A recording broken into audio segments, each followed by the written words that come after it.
Channel Lakshmi ছাড়া Bloggers. আমরা এখন যাচ্ছি, প্রিয়াঙ্কা আজকে প্রথমবার চালাচ্ছে। কি বাইক প্রিয়াঙ্কা এটা?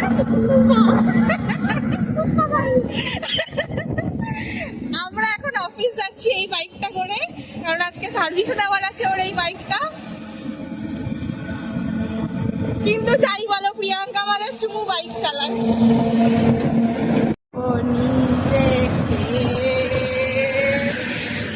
Guys, public reaction. আমরা যাচ্ছি আর প্রত্যেকটা লোক দেখতে দেখতে যাচ্ছি। একটা তাকালো না, এই তাকা পালাটি পালাটি। চল চল প্রিয়াঙ্কা, তুই আর আমি লং